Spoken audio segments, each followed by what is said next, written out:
Good morning. Can I get the mic? Is it on? Good. Thank you. Good morning, ladies and gentlemen, and welcome to the Jerry Lee Lecture, which was established in honor of the original donor to the Stockholm Prize in Criminology, whose particular passion in research is for randomized controlled trials. So the mission of the Jerry Lee Lecture in Criminology each year is to highlight some of the major contributions to criminology that are coming in the form of randomized controlled trials, especially those that are done well, even if the news that they bring is not what we always would hope it would be, which is that we found new ways to prevent crime cost effectively, or to increase justice and reduce injustice cost effectively. This is the reason we do research. But as Steve Jobs once said, it's just as important, if not more so, to know what not to do as to know what to do. And I think a lot of us who are aware of the Hawaii innovation in the management of probation and offenders who are on probation being tested sort of erratically or failing repeatedly before they have a surprise incarceration, having that substituted with a very predictable graduated sanctions program, got very good results in a randomized trial that was sadly never fully reported in a peer-reviewed journal, but still had a huge impact and led the National Institute of Justice to fund a series of replications, really unparalleled, except for the spouse assault replication program, I think, in the history of experimental criminology, to have multi-site replications based on an initial positive finding. It should probably happen more often, especially since now I think for 2 out of 2, it didn't replicate the way it started out. And since I did the first one that didn't replicate, I can say that I feel the pain. But we have no pain in having an outstanding experimental criminologist to tell us the story of the work that she has led across the United States to lead us to these very important conclusions, which were published last fall in the journal Criminology and Public Policy, with commentary by other leading people in corrections. We have somebody who didn't start out to be a criminologist, but who, unlike Richard Tremblay and I, who joke about how we chose our parents really well because we had very good intergenerational luck, I think it's fair to say that Pam Lattimore did choose an experimental criminology parent, an economist named Ann Whitty, who has been very supportive over the years in pushing criminology in an experimental direction. And under Ann's tutelage, she went on to a career from University of North Carolina to leading research programs at the National Institute of Justice, and then joining one of the major think tanks in the United States on a par with Rand and Brookings Institution, and that's the Research Triangle Institute in the Raleigh-Durham area in North Carolina. And Dr. Lattimore has been recognized in many other ways for her outstanding work. She's been elected a Fellow of the Academy of Experimental Criminology. She's received the Peter Legions Award of the American Correctional Association. And I think that you'll be able to judge yourself why I've not only asked her to deliver the Jerry Lee Lecture this year on behalf of the selection committee for this honor, but I've also invited her to give the same lecture to 100 mid-career police leaders who are taking a master's degree program at Cambridge University in a few weeks. So no rest for the weary or the just. So please welcome somebody who I know is just, and I hope she's not weary. Please recognize Dr. Pamela Lattimore. And let me just also ask that you bear with me in my senior moment of forgetting to introduce my co-chair, which is, I'm happy to say, my colleague at Cambridge University, Peter Nehru, who is a former chief constable of 2 police agencies in the United Kingdom. He's currently lecturer in evidence-based policing at the University of Cambridge, and for 5 years was directing his own randomized controlled trial in out-of-court management of diverted offenders who were being put into pre-charge rehabilitation programs with the potential for being breached and prosecuted if they fail to comply with those programs. So he's been in the trenches, both as an experimentalist and as a police leader, with the kind of issues that Dr. Lattimore is going to tell you about. And my job is to introduce all of this, even the parts I forget but eventually remember. But then his job is to moderate your questions at the end of Dr. Lattimore's presentation. So that's it for me. Thank you very much. Thank you, Larry. Thank you, Pam. Good morning. Good morning. I'm very pleased to be here to present some findings that, as Larry said, I will comment. I was at the National Institute of Justice when the spouse assault replication program was replicated. The spouse assault program was replicated. And one of my colleagues at NIJ, after Larry's work was done, said, perhaps the lesson we should learn from this is not to ever do replications. But I agree, actually, with Larry and not with Joel. So I think it's good to make sure that what we see is really what's true. This evaluation was supported, as Larry said, by the National Institute of Justice. The programs that we evaluated were funded by the Bureau of Justice Assistance. As is true with any large-scale, multi-year, multi-site evaluation, many people are to thank for their help with the evaluation, with data collection, and some of my colleagues in particular, as well as the support of NIJ and BJA. And the sites, if you've been a practitioner in the field, you know that being evaluated can be somewhat burdensome and sometimes not too much fun. So the Hawaii Opportunity Probation with Enforcement Program was initially founded by Judge Stephen Alm in Honolulu, Oahu, Hawaii.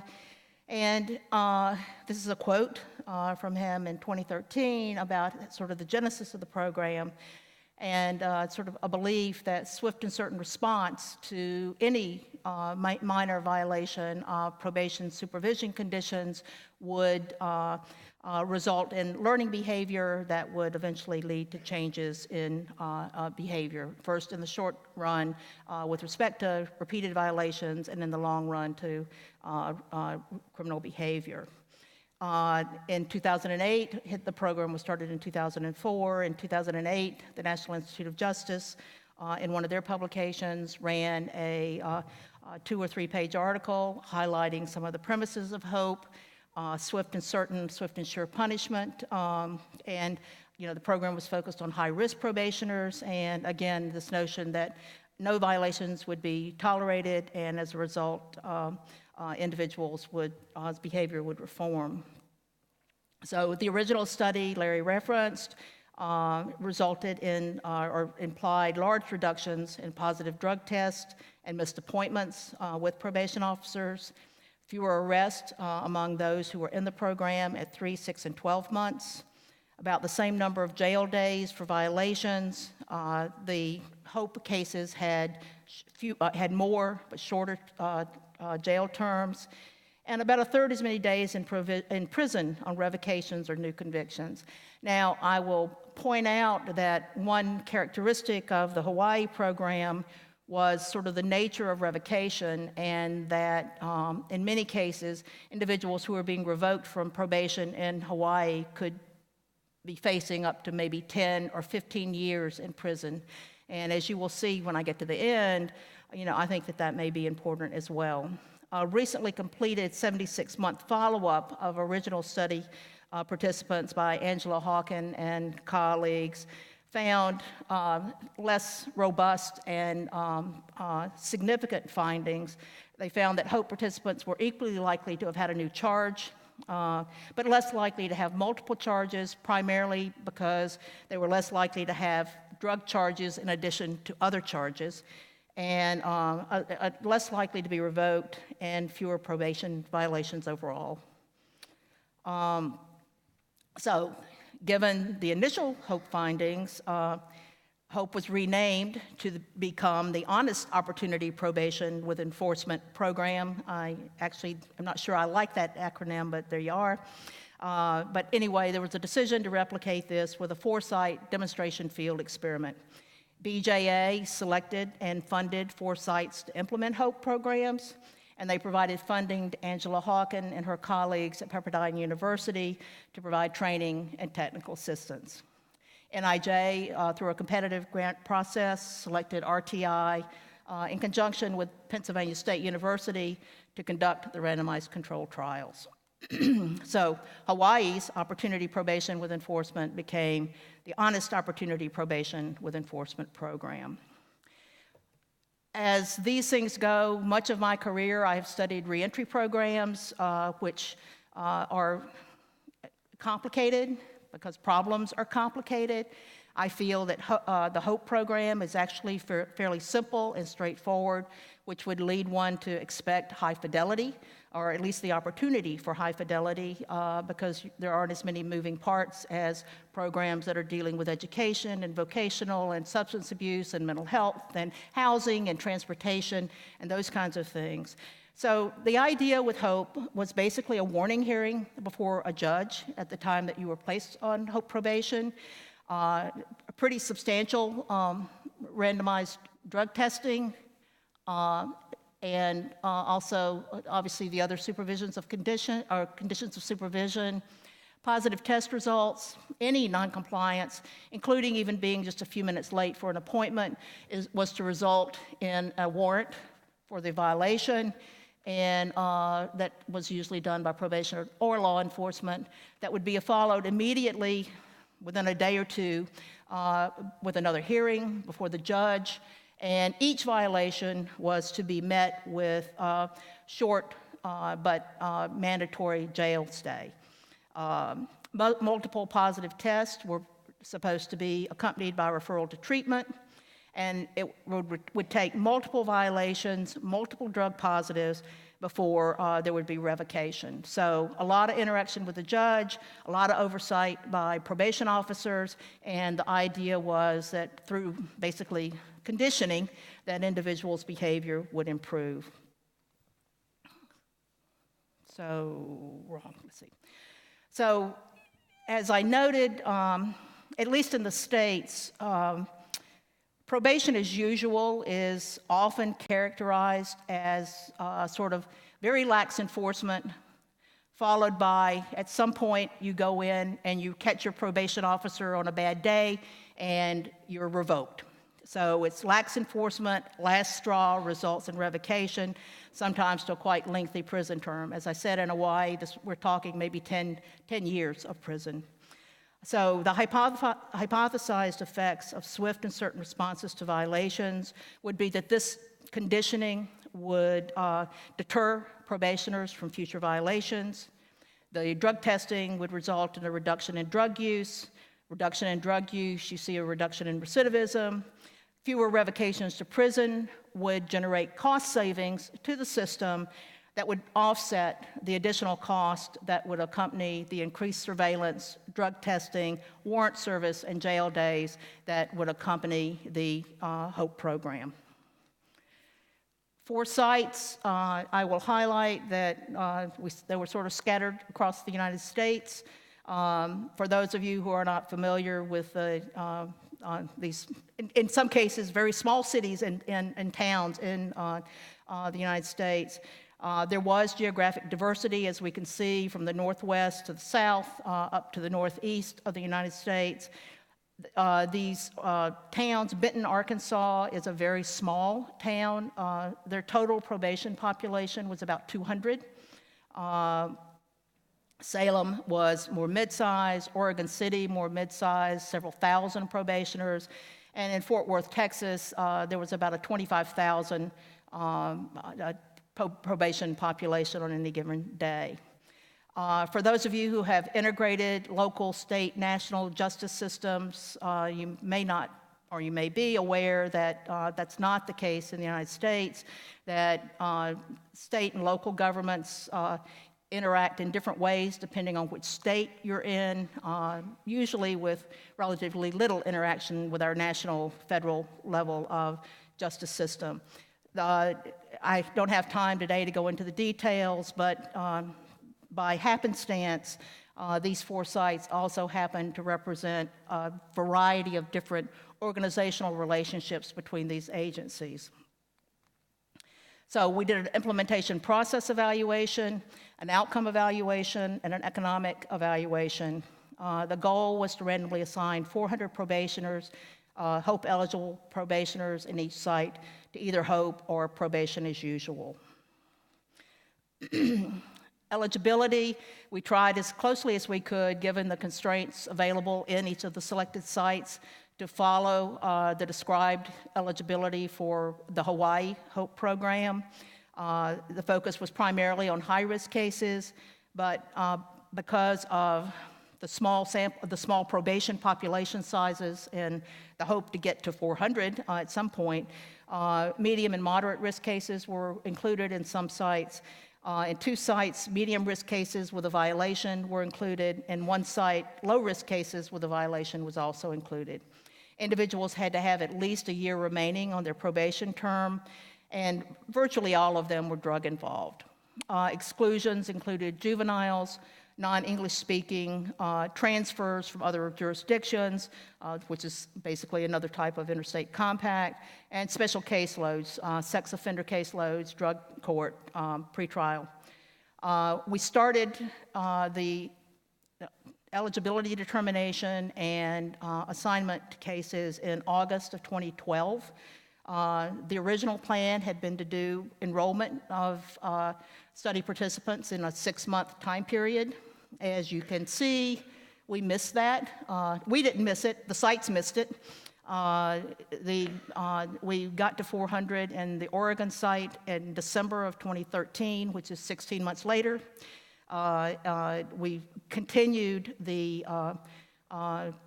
study through September of 2014 and then basically stopped. So only 2 of our sites reached the 400 goal. That was Massachusetts and Oregon, where some little attrition because of eligibility issues dropped them slightly below that. So we didn't quite get to 1,600, but we did get to 1,500. This is our consort diagram. We lost very few cases to follow up, so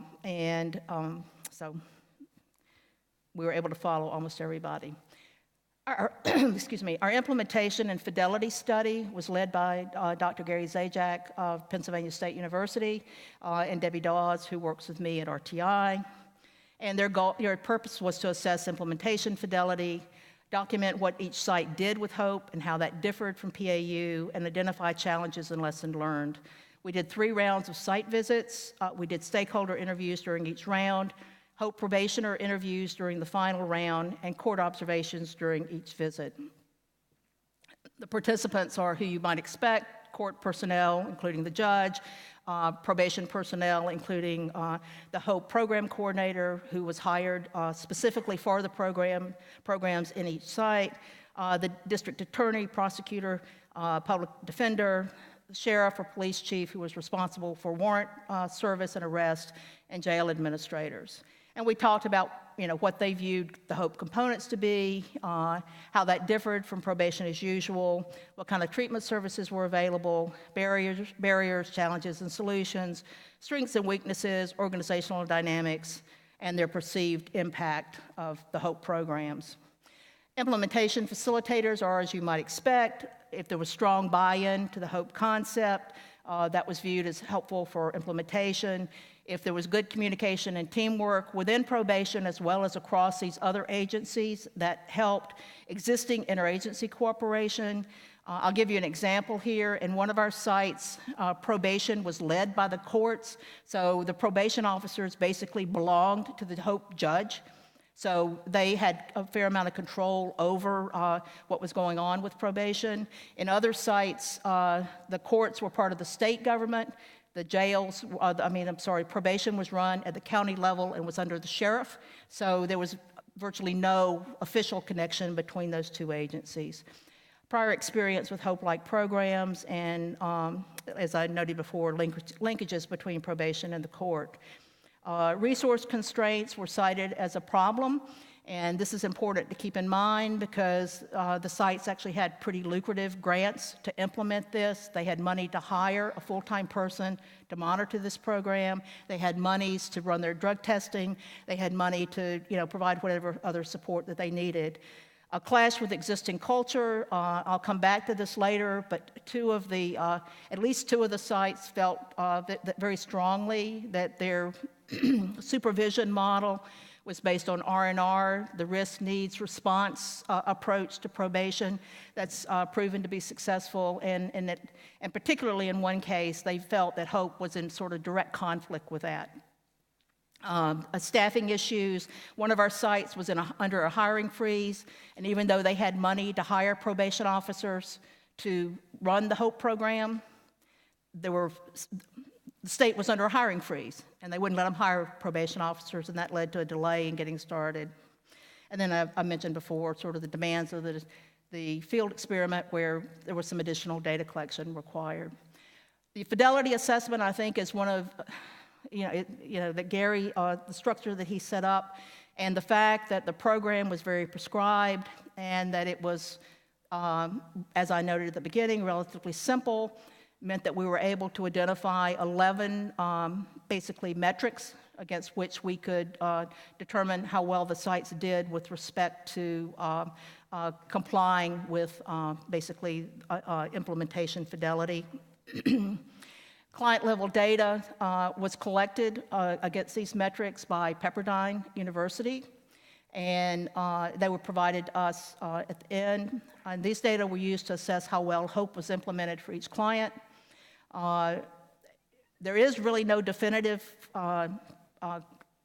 consensus in implementation science as to when a program is implemented well enough. We there's some evidence that 60% might be good. We used two measures, whether or not they met a target 60% of the time, or whether or not they did better than that at 80% of the time. This is impossible to see. I'll show you a summary, but if you can see the things that are highlighted, the numbers are, by and large, pretty large. If you look at the summary across the bottom, you can see that the sites did pretty well at meeting these 11 metrics. And here's an overall summary that shows that with respect to these, the sites did pretty well. The one exception was,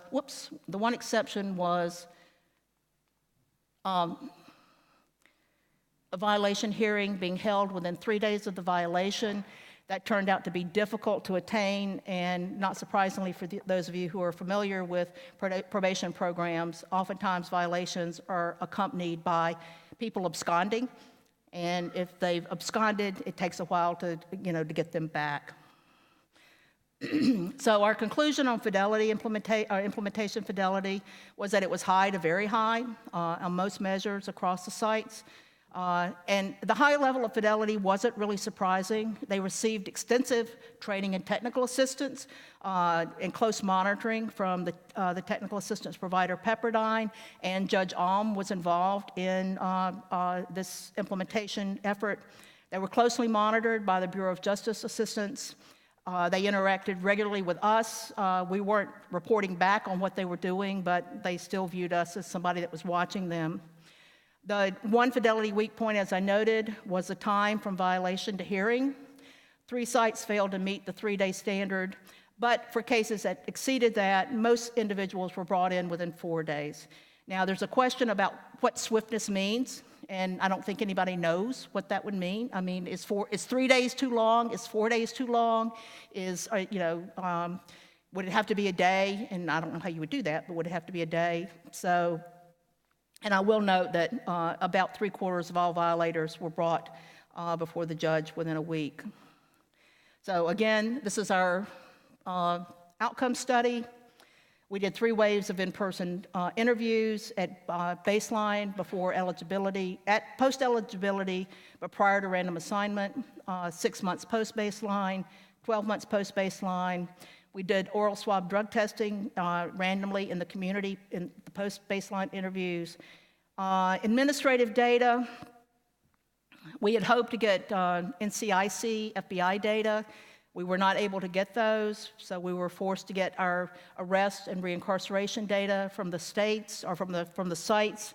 This was painful because it turned out that in 2 of the sites, they still don't have automated records. So we were left to extract arrests and convictions from PDFs and paper files, which was very distressing. Well, it just took a long time. We got criminal history on arrests and convictions, violations, drug test results, and obviously recidivism. I would like to point out here that there was variability across our sites in terms of participant characteristics. All of these site-level differences are significant at the 0.001 level. The average age at intake ranged from about 27 in Texas to 33, 34 in Massachusetts. There was variation in the percentage of the populations who were male, percentage who were high risk. The age at first arrest ranged from 19 in Texas to 27, which is an amazingly large number in Arkansas.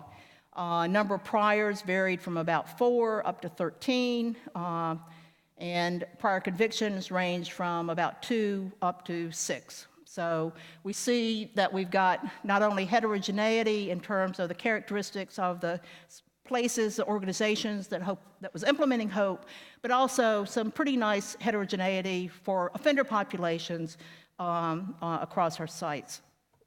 That also continues to the study offense, where 50% of the Massachusetts cases were on a person violence charge, a person-related charge, compared to 1% in Texas. So you see, again, we see different kinds of offenders. So one of the things that we were looking at is whether or not HOPE participation improved performance under supervision. HOPE cases were less likely than PAU cases to miss a probation officer visit. They were more likely to pay their fees and fines, and they were less likely to violate for a new charge. So those are pluses for HOPE. You see basically increased compliance. They were more likely to have a violation, although virtually everybody had at least one. They were more likely to fail to abstain from drug use. That's probably a factor of the HOPE cases, the HOPE probationers being monitored for drug use much more closely than the probation as usual cases. They were more likely to miss a drug test. They had many, as we'll see in a minute, they had many more drug tests than the probation as usual. They were more likely to fail to appear for court, but they had more violations. They were supposed to go to court more. They were supposed to go to court if they had a violation, so the demand of them to go to court was much higher, and they were more likely to have another violation. HOPE probationers were supposed to experience a jail stay in response to every violation of probation. And we see here now, we do start to see pretty substantial differences in the experience of probation between our HOPE cases and our probation as usual cases. 82% of our 750 or so HOPE cases went to jail at least once, compared to only about 56% of the probation as usual cases. The HOPE cases averaged almost 4 jail stays, compared to about 1, a little over 1 for the probation as usual cases. The number of jail days was 47 on average for the HOPE cases, and about 33 for PAU. And this is actually, that finding is consistent with what the Hawaii study found, that there were more stays with fewer days for the HOPE cases, and that's kind of reflected here, although in this case, the HOPE cases had both more stays and more days. So more likely to go to jail, more jail stays. I think that we could say that they implemented HOPE given that every violation was supposed to result in a jail stay. 2,920 of the 3,500 sanctions experienced by the HOPE cases were jail stays, and the median stay it was about 4 days. So just briefly to talk about referral, HOPE cases were supposed to, after multiple positive drug tests, they were supposed to be referred to residential drug treatment. That's what we're looking at here, is a referral to residential drug treatment. It turns out that if you do time to residential drug treatment, HOPE cases were actually more likely to go to treatment, 33% versus 11%, and when they were sent, they were referred to treatment much more quickly. These results about shorter time to treatment hold overall, as well as for 3 of our 4 sites. In Massachusetts, very few people at all went to treatment. Lots and lots and lots and lots of drug tests. This to me is an amazing graphic. Our 743 HOPE cases had 26,991 drug tests, compared to the 4,942 drug tests that were administered to our 761 probation as usual cases. You can see, and we actually have, the reason that this line, which is the, that should be the Massachusetts HOPE line, is down lower than basically, this would be one test for the other HOPE cases, and they should be up there. In Massachusetts, it turned out, and we still need to look at these data, but there was a fraction of the HOPE cases in Massachusetts who could not be placed on random drug testing because of the way that the legal structure in Massachusetts is organized. And we still need to dig a little bit more into that to see if that had any kind of impact. But overall, you can see that, I mean, this is the number of tests. I mean, somebody was tested 142 times. That's a lot of drug tests. Probation violations by group. The HOPE probationers had about 3,800 violations compared to 3,100 for probation as usual. Drug-related violations were most common. This included being positive on a drug test, missing a drug test, sort of the requirements of drug testing. That's not a surprising result. The most common violation for probation as usual actually was failure to appear either for court or for a probation officer visit. The violation rates varied across the sites. This is the 2 groups combined. And, well, they varied across the sites in terms of what was most prevalent and the number of sites. Talking about where we see differences in HOPE and PAU violations, HOPE probationers in Arkansas were more likely than PAU probationers to have any violation. HOPE in all sites were more likely than probation as usual to have a violation for a drug-related event. HOPE in Oregon and Texas were more likely than probation as usual to fail to appear for court. On the positive side, HOPE in Oregon were less likely than probation as usual to fail to appear for a probation officer visit. HOPE in Massachusetts, Oregon, and Texas were more likely to pay their fees and fines, and HOPE in Arkansas and Oregon were less likely to violate for a new charge. So there are some positive findings in terms of compliance. Now we get to our recidivism outcomes, and overall there were no significant differences in arrest, revocations. A combined measure I like to use, which is a combination of arrest or revocation, are new convictions. Even though we see that HOPE did slightly better in all the sites in terms of new arrest outcomes, none of these differences was statistically significant at the 0.05 level. On revocation, we see 2 significant differences, Arkansas and Oregon. Unfortunately, the difference is in the negative. HOPE probationers were substantially more likely in Arkansas and in Oregon to be revoked. But when you combine the arrest and revocation measures, we see basically again that in some places there's 4.6-point differences, but again, none of these differences are significant at the 0.05 level. And we see a similar result in terms of conviction, new convictions, with the exception, again, that the one significant finding is that HOPE cases in Arkansas were more likely to be reconvicted than probation as usual.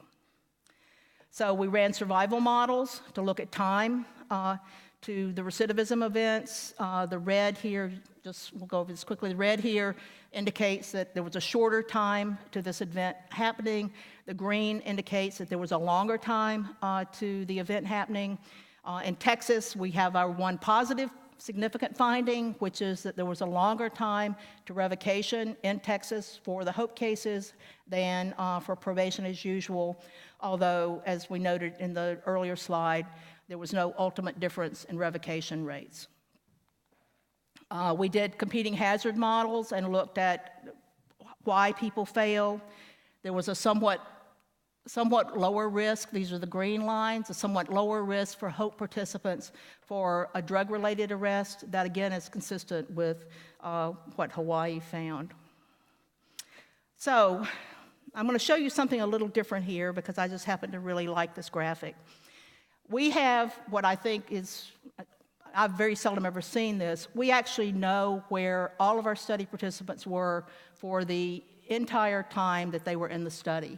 So we know whether they were on the street in the community, we know whether they were in jail, we know whether they were in a residential substance abuse treatment program, and we know whether they'd been revoked to prison, and we have that on a day-to-day basis. We also have all of their violations and all of their arrests. And so what we were able to do is, one of my colleagues came up with this graphing approach, is to basically graph where people spent their time and where they experienced their events against their days in the study. And what this graph shows us is, because each grouping of bars consists of one line for each person in that study group that have been collapsed together. So when you see this, all of this green here in the Massachusetts probation as usual group, all this green here in the Arkansas probation as usual group, that's just a lot of people stacked on top of each other that were basically on the street the entire time that they were in the study. So these were people that never went to jail, never went to residential treatment, never went to prison. They came on to the HOPE program and they stayed there. You can see the density of circles, particularly in the HOPE cases, that reflect lots and lots of violations. And the thing I think that's interesting about this is it does, to me, say that these groups, these 8 groups, more or less, experience probation very differently over the course of this study. And we can just look at the first 100 days and you can see the same thing, and you can also start to see differences in the sites in terms of the amount of time that they use jail. And as you start to see some of the yellow pop out, you see that there were big differences across the sites in terms of, you maybe see it more here, big differences across the sites in them turning to residential treatment. So all of the yellow that you see in here with Texas, almost half of the HOPE cases ended up going to residential treatment, and so you can see this graphically. And the little cross marks are arrests, and we can see how that does. So what follows from that graphic is a thought about the transitional patterns one would expect to see in a HOPE population versus a probation as usual population, and specifically the goal was for HOPE to alter sort of these transitions. So you'd be more likely to go from street to jail if you had a violation in HOPE than if you were under probation as usual. This is sort of the operating model of that. And in fact, that's what we see. This is the very first transition, just now looking at where they were and where they went to next. And you can see several things here. For HOPE participants in all 4 sites and probation as usual in 2 sites, the most likely first transition was from the street to jail, which is what you would expect virtually everybody had a violation. If you had a violation and you were in HOPE, you were supposed to go to jail, and that's what we see here, and that's the blue line. So all these blue bars are the folks, the numbers that went from the street to jail as the next place that they went. The lighter bars here are people that just stayed on the street. So again, this is just reflective of those light green bars that we saw before, that were folks that they were put on probation, they were on the street, and they stayed there. If we include violation, we see again compliance with sort of the HOPE model, that people went from the street to a violation.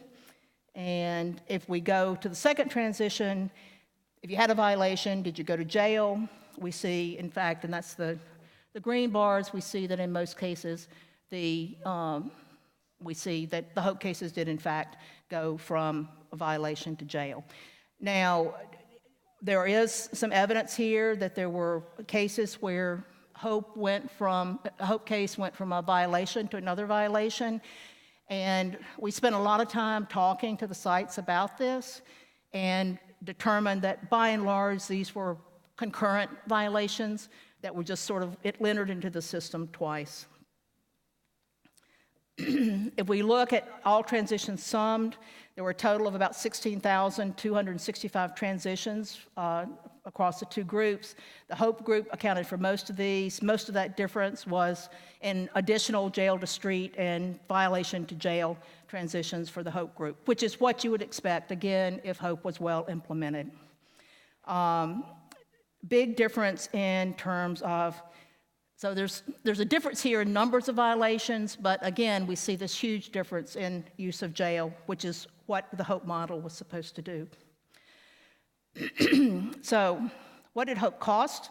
There are very few published economic evaluations of probation demonstration programs. There's actually been relatively few probation demonstration programs. The Drake et al. Review that built on Steve Aos's 2006 study used meta-analytic techniques to look at 545 studies. Intensive supervision, by and large, these surveillance-oriented programs yielded costs that were greater than benefits, whereas many other programs that were more treatment-oriented generally yielded benefits greater than cost. So that's basically, the only foundation we have in terms of expectations for what we would see.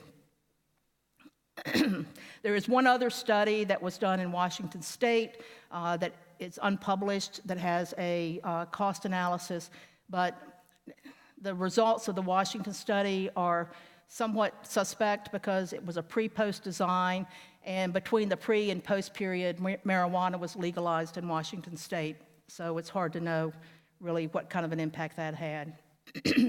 HOPE has additional things. It is an intensive supervision type program. You have the hearings, you have the drug testing, probation officer response to violations, law enforcement warrant service, all these jail stays that we talked about. And the expectation is that these upfront investments will result in a reduction in future costs, particularly fewer new arrests, fewer revocations, fewer incarcerations. And so the research question from the cost analysis standpoint is, are additional program costs offset by savings elsewhere in the system? So to look at this question, we just look basically at cost and benefits while in program. We tried to maximize the use of our data. We had at least 6 months of data for everyone in the study. So we first defined a 6-month sample. Then we said, okay, let's look at a 12-month sample, which would be a subset of the 6-month sample. It would be people that were in the study at least 12 months. And then a 24-month sample, which is another subset that would say, let's look at the people for whom we had a full 24 months of data. The cost categories we looked at were prison, state and county corrections, including county jail, state jail, which they had in Texas, and county correctional centers, arrest, intake expenses, office visits, drug testing, warning hearings, violation hearings, and staffing meetings relative to case management. We had quantity data from our outcome study and from the fidelity study. And our price data sources were a combination of primary data collection using micro-costing methods, as well as some reliance on the literature and statistics on cost per jail day in certain locations that we could get from the federal government. So I've already talked about that. Arrest costs were based on Cohen's original research, adjusted for the price index. Drug test materials the drug test materials and drug testing costs were based on interviews with probation officers in terms of how they did their drug testing. A day in county jail cost came from the literature and state reports on jail cost. A day in prison, those data came at the state level from the Bureau of Justice Statistics, and a day in residential treatment was based on estimates from Shepherd. So the cost estimation is price times quantity, not complicated, over the cost categories. And here are the cumulative mean cost. So this is cumulative over the 6-month period. For our 6-month sample, the blue bars are the HOPE cost. The orange bars are the costs for probation as usual.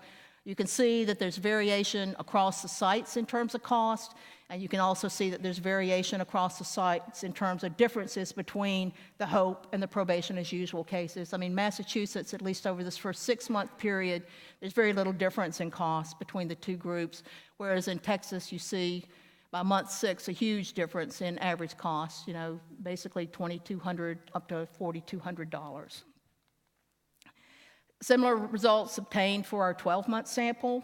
Now we've carried this out on an additional 6 months. And here we carry it out an additional 12 months. Now the one difference you can start to see here is the differences between the HOPE and PAU costs may be starting to reduce somewhat. So what do these look like when you do comparisons of means and medians? There were some outliers, so we did both mean and median tests. We found that the median cost of HOPE are significantly higher than probation as usual overall and in all 4 sites. We found the mean cost of HOPE were significantly higher than probation as usual overall and in 3 of our sites. The exception was Massachusetts. And obviously, as I noted before, that costs vary among the sites. Results were similar at 12 months, although some of the differences start to fade away, and the same thing is true at 24 months. The significant differences start to sort of go away. HOPE is significantly higher than probation as usual overall, but only in 1 of the sites. Mean costs are significantly higher than PAU probation as usual overall, and in only 1 of the sites. Where are the costs? This is the 6-month. We'll just look at the 24-month sample, and you can just see again we have variability across our sites in terms of how HOPE was implemented and how that's reflected in where money got spent. And so in Texas, you see this very substantial orange bar. That's state and local corrections. This bar is residential drug treatment.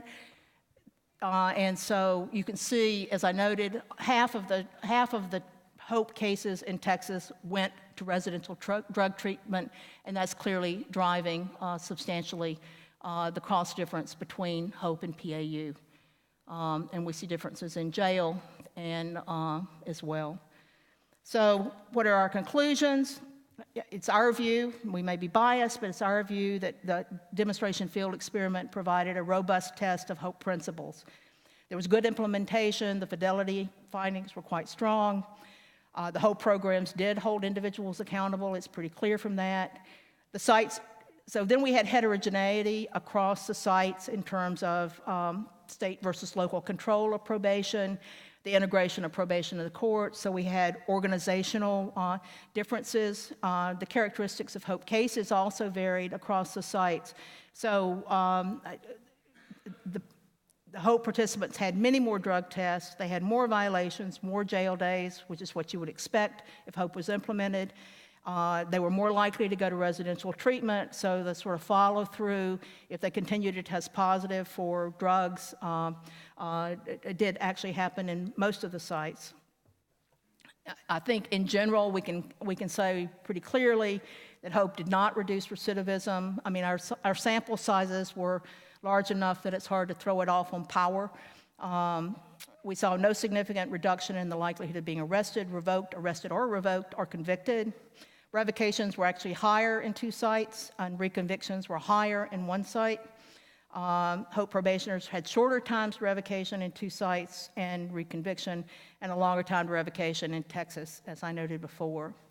So more jail days, more residential treatment, similar or higher revocations, rearrests, and reconvictions suggest we didn't even really have to do the arithmetic, that HOPE is not going to be cheaper than probation as usual. And the differences, as I noted earlier, is primarily driven by incarceration and residential treatment cost. So implications for policy and practice. So we have pondered these findings for quite some time now, and I think that it's important to think about probation as usual context when you start to evaluate whether or not you as a site should implement HOPE.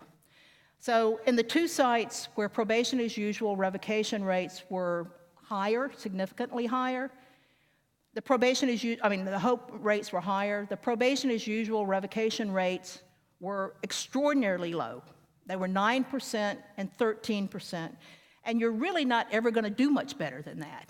And so I think what happened there is they put in an intensive supervision program in a site with very low revocation rates, and there was no attempt to mitigate that by saying, wait a minute, our goal here isn't to increase revocation. There should have been some kind of, perhaps some kind of monitoring or something to make sure that this extra surveillance and violations and so forth. I mean, this is possible. I mean, you could work with the judge could work with probation to mitigate some of that if you were aware of it beforehand, if you wanted to do HOPE. But, clearly, if you already have a very low revocation rate, you should think about that. In at least 2 of our sites, revocation could yield only a very short prison stay, 90 days. So there's limited opportunity there for large prison cost savings that would accompany a reduction in revocation. So again, something that implies to us that context matters. Probation could use short jail stays on their own authority in one of our sites, and they did. We didn't have time to get into it, but they did. It's clear from the data that probation as usual violators were also getting short jail stays in response to their violations that was being administered by probation rather than by the judge. And in at least 2 of our sites, they were quite adamant that they were using the R&R model, and so that would suggest a need to assess how you would integrate HOPE principles with probation as usual. In one of the sites, in particular, they felt that HOPE implementation, because of the way that they were organized and the responsibilities of the probation officer, they felt like that because they were doing HOPE, they couldn't do R&R. In the other site, they tried to integrate it more, but in one of our sites at least, you might say that it was really a direct comparison between HOPE and R&R that is what we were having. So again, that's something that needs to be considered.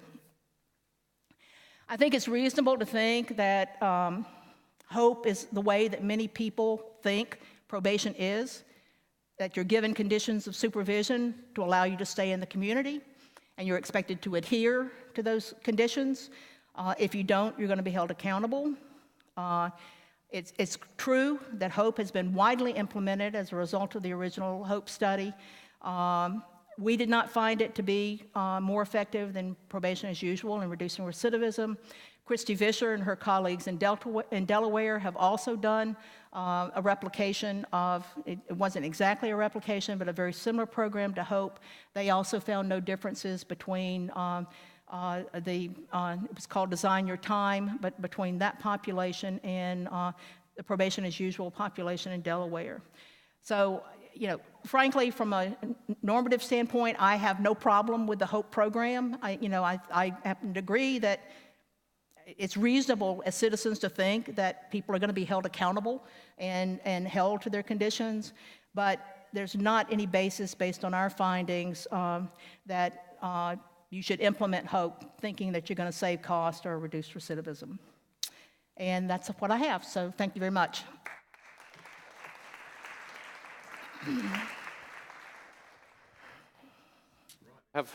We have a few minutes for questions. Whilst you absorb the "it doesn't work" news, but also the complexity of some of the changes. It's holding a mirror up to probation as usual as well, so that might pose some questions. So I've got a question in the middle there, and one at the front here. So I'll take those two first. Please, can you tell us who you are before we...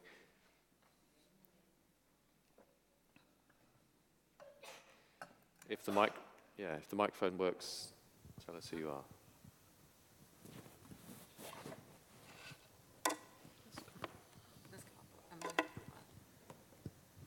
We start at the front. Okay. Friedrich. Friedrich Lösel, Cambridge and Erlangen-Nuremberg. Thank you very much, Dr. Lattimore. It was really an enlightening talk, and I also liked your results. Also, they do not make so much hope for the HOPE program. Why do I like it? Because I have written a little bit, and one paper may come out soon, on the complexity of these things, and that the old what works question, we have a program and it will end with this result, is no longer appropriate. We have the difference in sites, we have the difference in the clientele, and so on. And your replication is highly important, but because this is our problem, we can often not exactly replicate it. Right. I have one content question. What was surprising, because coming from rehabilitation area, right, as you, I thought when HOPE is able to bring more people in treatment, those who got treatment may do better, as we know from boot camps. It was also something that many hoped, but it did not work at the end, and it takes time until it is now more and more given up in the United States. Many states go on also, there's no clear evidence, as a number of people have shown. So did you analyze the subgroup that got treatment in comparison to, but it's difficult again, what are the randomized comparison clients? But I would be interested if you found something. There's two sub-analyses that I'm interested in doing, and one, and I will first comment on Texas. The Texas site where we had, a significant amount of treatment for the HOPE group, and the probation as usual group in Texas, there were really two things. There was actually some treatment of the probation as usual group, and we're only talking about residential treatment, but also a very high, just sort of hit them right at the very beginning, revocation rate for that group. And Texas had a HOPE-like program prior to implementing HOPE. The judge that was implementing HOPE was also the Swift Court judge. Texas is where probation is under the judge. The judge had very close relations with the probation staff there, and they worked very closely with her. They were 100% on board with sort of the whole concept of HOPE, and to the extent that there were the most strongly suggestive, potentially long-term positive impacts of HOPE were in Texas, which makes me think that, we do need to look a little further at the individuals that went to this 6-month residential treatment program, which was actually a treatment program, and whether or not those individuals did better, and we just haven't had time to do that. The other group that I think we need to look at more closely are the subset of the Massachusetts HOPE cases that weren't drug tested. And we haven't had time to do that either, but I think it would be very interesting to see. I mean, we see, I didn't have time to present it here, but we did see dramatic drops in drug use based on our random drug testing, where we could compare the HOPE cases to the probation as usual cases. We couldn't do that with administrative data because the probation as usual cases weren't randomly tested. So, but in our data, we do see a reduction in drug use. We just don't see, a reduction in criminal justice outcomes. Is the microphone now working? Yes. Well, I think maybe you gave me an answer right now, because I was wondering if the lower degree of control means that you are able to get away with relapses in probation as usual. By relapses, you mean relapses in drug use or relapses in... And criminality as well. I'm sorry? And criminality as well. You know, I mean, that's the premise, and there's certainly sufficient anecdotal evidence. I've been working with probation departments in the United States for at least 20, almost 30 years, and, you know, at least anecdotally, there is a sort of a common belief, even among the probation officers and agencies, that there is sort of this, let people, you know, this is of the treating people as individuals, and so they get away, and there is sort of more, you know, more leniency and less requirement, and so you would expect to see more. Yeah, I mean, I think what you said is true, that under probation as usual, you would expect to see more of that. Now, and that's why I've always thought sort of the arrest or revocation measure is an important one, because if you have a revocation, you may not have time to have an arrest. And so I always like to look at that as well, because that sort of gets away from sort of what can come along with the heightened surveillance that you had with the HOPE program. There's one right at the back. And I think that might be our last question, given the time. So.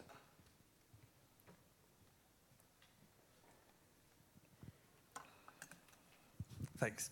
Peter van der Laan, NSCR Amsterdam.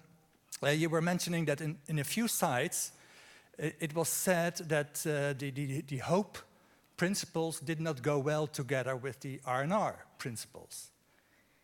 Am I correct? Yeah, and it was for operational reasons. Okay. That really had to do with what the HOPE officers were being expected to do. I mean, they were expected to do the drug testing, to do the warrant service, to do, you know, basically everything, whereas in other places, those duties were assigned to other folks. So it was really a time constraint. So it seems that the HOPE principles are of a different nature, so to say, and differ from those, the R&R principles. And would you agree that they do not go well together? And shouldn't it be possible to integrate them and then come to perhaps better or more promising outcomes? That is my understanding of where the swift, certain, and fair folks are going, is to this idea of an integration of R&R with HOPE. And the only caution I would put in there was really this one experience that we had in our one site where the implementation of HOPE meant that a probation officer didn't have time to do the R&R, and I mean, they complained about it. They said, I don't have time to sit down with folks and determine what they need and to do that because I'm doing these other things. So I think you'd have to think about what the staffing resources should be to properly integrate the two. I mean, I think it's it seems quite a plausible sort of next step to me. Okay. That was a fantastic presentation, and I particularly enjoyed the care that was taken in describing how well the study was implemented. Whereas some scholars are remarkably quiet about how well their study went, you were very bold and very honest and told us the criteria, which is extremely helpful. It'll also help with the systematic review. As the co-chair of Campbell, this is clearly an area that we should now be carrying out a systematic review across the studies that have now been completed. I have a quite extensive final report that's in editing, or in peer review at NIJ, so that'll be... You note the plea? Yeah. Okay, so on that I would like you please to give a final round of applause for what was an excellent presentation. Thank you.